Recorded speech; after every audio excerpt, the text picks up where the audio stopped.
കൊല്ലത്ത് യുവതിയെ മർദ്ദിച്ചെന്ന പരാതിയിൽ സ്പെഷ്യൽ ബ്രാഞ്ച് വനിതാ എസ്ഐക്കെതിരെ കേസ്. എസ്ഐ ആശ വിക്കെതിരെയാണ് പരവൂർ പോലീസ് കേസെടുത്തിരിക്കുന്നത്. യുവതിയുടെ ഭർത്താവ് വർക്കല സ്റ്റേഷനിലെ എസ്ഐ അഭിഷേകാണ് കേസിലെ ഒന്നാം പ്രതി.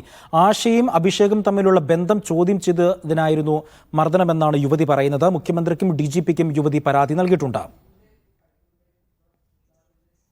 ലിജോയുണ്ട് വിവരങ്ങൾ നൽകാനായി. ലിജോ, എന്താണ് ഈ പരാതിക്ക് ആധാരമായ സംഭവം?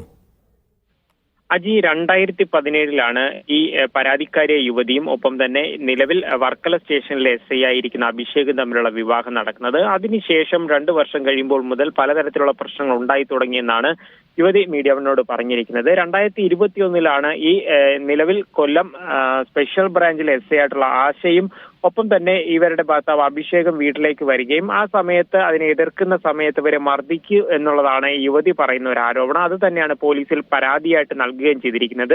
ഇവരുടെ പരാതികളുടെ അടിസ്ഥാനത്തിൽ, അതായത് വീട്ടിൽ വെച്ച് മർദ്ദിച്ചു, ഒപ്പം തന്നെ ഈ പണം കൂടുതൽ സ്ത്രീധനം ആവശ്യപ്പെട്ട് വീട്ടിലേക്ക് അയച്ചു, ഇതൊക്കെ കാര്യങ്ങൾ കാണിച്ചുകൊണ്ട് കൊല്ലം സിറ്റി പോലീസ് കമ്മീഷണർക്ക് നൽകിയ പരാതിയിലാണ് ഇപ്പോൾ പരവൂർ പോലീസ് കേസ് രജിസ്റ്റർ ചെയ്തിരിക്കുന്നത്. 4 പേരെ പ്രതികളാക്കിക്കൊണ്ടാണ് കേസ് രജിസ്റ്റർ ചെയ്തിരിക്കുന്നത്. ഭർത്താവായിട്ടുള്ള അഭിഷേക്, ഒപ്പം തന്നെ രണ്ടാം പ്രതിയായി കാണിച്ചിരിക്കുന്നത് ഇതിൽ ആരോപണ വിധേയായിട്ടുള്ള SI ആയിട്ടുള്ള ആശ, ഒന്ന് ഈ അഭിഷേകിന്റെ അമ്മയും സഹോദരനും ഉൾപ്പെടെയാണ് പ്രതി ചേർത്തുകൊണ്ട് കേസെടുത്തിരിക്കുന്നത്. സ്ത്രീകളെ ആക്രമിക്കൽ ഉൾപ്പെടെയുള്ള വകുപ്പുകൾ ചുമത്തിയാണ് പരവൂർ പോലീസ് ഇപ്പോൾ കേസ് രജിസ്റ്റർ ചെയ്തിരിക്കുന്നത്. ഇതിനാധാരമായി ഈ പെൺകുട്ടി പറയുന്നത്, അതായത് യുവതി പറയുന്ന കാര്യമെന്ന് പറയുന്നത്, ഇവർ തമ്മിലുള്ള ഒരു ബന്ധമുള്ളതായി കണ്ടെത്തുകയും ഇതിനെ തുടർന്ന് അതിനെ താൻ എതിർക്കുകയും ചെയ്തതോടെയാണ് പ്രശ്നങ്ങളുടെ തുടക്കം. അതിനുശേഷം മദ്യപിച്ചെത്തിയതിനു ശേഷം തന്നെ ക്രൂരമായി മർദ്ദിക്കുമായിരുന്നു. വീട്ടിലെത്തിയ ഈ വനിതാ SI തന്നെ മർദ്ദിച്ചെന്നുള്ളതാണ് അവർ പ്രധാനമായും ഒരു പരാതിയെ പറയുന്നത്. ഇതിന്റെ അടിസ്ഥാനത്തിലുള്ള വകുപ്പുകൾ തന്നെയാണ് ഇപ്പോൾ ചുമത്തുകയും ചെയ്തിട്ടുള്ളത്. മാത്രവുമല്ല, ഈ പരാതി ഇത്രയും ശക്തമായി നൽകിയിട്ടും ചില വകുപ്പുകൾ, അതായത് പോലീസുകാരെ രക്ഷിക്കുന്നതിനുള്ള നടപടി പരവൂർ പോലീസ് സ്വീകരിച്ചതായി ഇവർ പറയുന്നുണ്ട്. കമ്മീഷണർക്ക് പരാതി നൽകിയതിനു പുറമെ കുടുംബം DGPക്കും ഒപ്പം തന്നെ മുഖ്യമന്ത്രിക്കും പരാതി നൽകുകയും ചെയ്തിട്ടുണ്ട്. അതേസമയം ഈ പരാതിയിൽ ആരോപണ വിധേയരോട് സംസാരിക്കുമ്പോൾ മനസ്സിലാക്കാൻ കഴിയുന്ന കാര്യം, ഇത് തീർത്തും തെറ്റായ പരാതിയാണെന്നും നിയമ നടപടിയുമായി മുന്നോട്ട് പോകുമെന്നുള്ള ഒരു വിശദീകരണമാണ് ഇതിൽ അതായത് ആരോപണ വിധേയർ നൽകുന്ന ഒരു വിശദീകരണം. ശരി, ലിജോയാണ്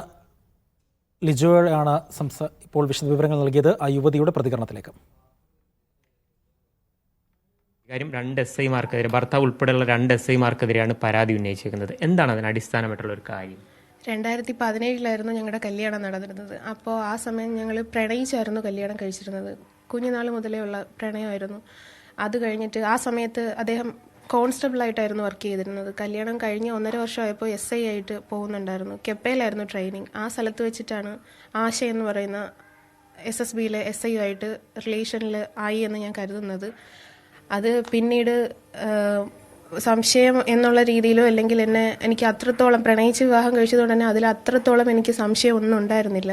ഒരു ദിവസം ഞാൻ എൻ്റെ കുഞ്ഞിനെ കൊണ്ട് എൻ്റെ അച്ഛൻ്റെ അമ്മയുടെയും വീട്ടിലാക്കിയിട്ട് ഞാൻ ആരുടെടുത്തും പറയാതെ വട്ടിയൂർക്കാവിലോട്ട് പോകുമായിരുന്നു. അങ്ങനെ അവിടെ വെച്ചിട്ട് ഞാൻ ഈ ആശയെ നേരിട്ട് കാണും അവിടെ. അതായത് രണ്ടുപേരും ഒരുമിച്ചുണ്ടായിരുന്നു. അതായത് യൂണിഫോമിലല്ല, അവരവിടെ താമസിക്കുന്നു, അവരവിടെയാണ് താമസം എന്നുള്ള രീതിയിലാണ് ഞാൻ അവരവിടെ കാണുന്നത്.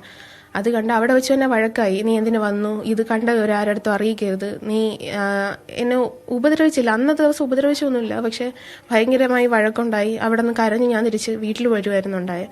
കുറച്ച് ദിവസങ്ങൾക്ക് ശേഷം ആശയും അഭിഷേകും കൂടെ എൻ്റെ വീട്ടിൽ വരിക ചെയ്തത്. അവിടെ വന്നിട്ട് പെട്ടെന്ന് ഇങ്ങനെ ഒരു ലേഡിയെയും കൊണ്ട് വീട്ടിലേക്ക് വരുന്നത് കാണുമ്പോൾ തന്നെ എന്ത് ചെയ്യണമെന്നറിയാൻ വയ്യാതെ നിൽക്കുമായിരുന്നു ഞാൻ.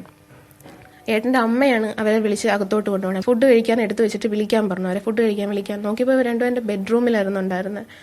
അപ്പോൾ ബെഡ്റൂമിലുണ്ടായിരുന്നിട്ട് പെട്ടെന്ന് കയറി ചെന്നപ്പോഴത്തേനും എനിക്ക് സഹിക്കാൻ പറ്റാത്ത രീതിയിലുള്ളൊരു ഇൻസിഡൻറ്റ് അവിടെ നടക്കുമായിരുന്നു. അപ്പോൾ പെട്ടെന്ന് ഞാനിത് കണ്ടതിൽ ചേച്ചി എൻ്റെ ലൈഫ് എന്നെക്കാട്ടിയും 10 വയസ്സ് മൂത്തത് അവർക്ക്. അപ്പോൾ ചേച്ചി എൻ്റെ ജീവിതം നശിപ്പിക്കരുത് എന്ന് പറഞ്ഞിട്ട് ഞാൻ അവരെ കാലി പിടിച്ച് കരഞ്ഞിട്ട് അവരൊന്നും മൈൻഡ് കൂടി ചെയ്യാതെ പരിഹസിച്ച് എന്നെ കാലുകൊണ്ട് തൂത്തെറിയുമായിരുന്നു, തട്ടി തറയിലിടുമായിരുന്നു.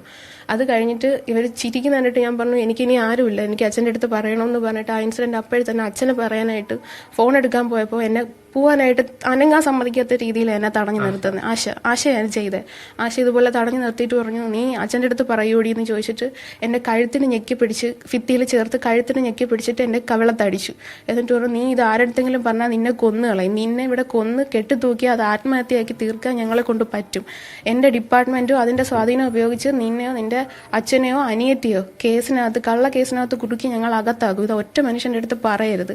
അവരുടെ ഭർത്താവ് അന്ന് എന്തോ കൊലക്കേസിലെ പ്രതിയായിട്ട് നിൽക്കുന്ന ആൾ. അപ്പോൾ കുറച്ച് കഴിയുമ്പോൾ അയാൾ ജയിലിൽ പോകും. അപ്പം എനിക്ക് ആരുമില്ല, അപ്പം എനിക്ക് നിന്റെ ഭർത്താവിനെ വേണം, ഞാൻ പോയി വേറെ വിവാഹം കഴിക്കുക അല്ലെങ്കിൽ വേശ്യാവൃത്തി ചെയ്ത് ജീവിച്ചോ എന്ന് എൻ്റെ അടുത്ത് പറഞ്ഞ് വഴക്കുകളാകുമ്പോൾ പിന്നീട് പറയുന്നത്, അതായത് അനിയനും ഏട്ടനും അമ്മയും കൂടെ പറയുന്നത് SI അല്ലേ, അപ്പോൾ എന്നേക്കാളും വലിയ വീട്ടിൽ നിന്ന് ഇനിയും കിട്ടും. അതായത് ഞാൻ 100 പവനും ഒരു കാറും കല്യാണത്തിന് മുന്നേ 5 ലക്ഷം രൂപ കൊടുക്കണമെന്ന് പറഞ്ഞു സ്ത്രീധനമായിട്ട് അവരാവശ്യപ്പെടുന്നു. അങ്ങനെ കല്യാണത്തിന് മുന്നേ വന്നിട്ട് മേടിച്ചിട്ട് പോയി. ഞങ്ങൾക്ക് അറിയത്തില്ല അങ്ങനെ ഒരു ചടങ്ങുണ്ടെന്ന്. പക്ഷെ അത് മേടിച്ചിട്ട് ഇപ്പൊ ഇത്രയും കൊടുത്താ ഞങ്ങൾ കല്യാണം കഴിക്കുന്നത്. അത് എന്റെ പ്രേമിച്ച് ഉള്ള വിവാഹം ആയതുകൊണ്ട് ഒന്നിനും എല്ലാം കൊടുത്തിട്ടാണ്. ഇപ്പൊ വീട് വേണമെന്ന് പറഞ്ഞാൽ വീടും അച്ഛൻ മേടിച്ചു കൊടുത്തു, എല്ലാം വെച്ചു കൊടുത്തു, എല്ലാ കാര്യങ്ങളും. യുവതിയുടെ പ്രതികരണമാണ് കണ്ടത്. മറ്റു വാർത്തകളിലേക്ക് പോവുകയാണ്.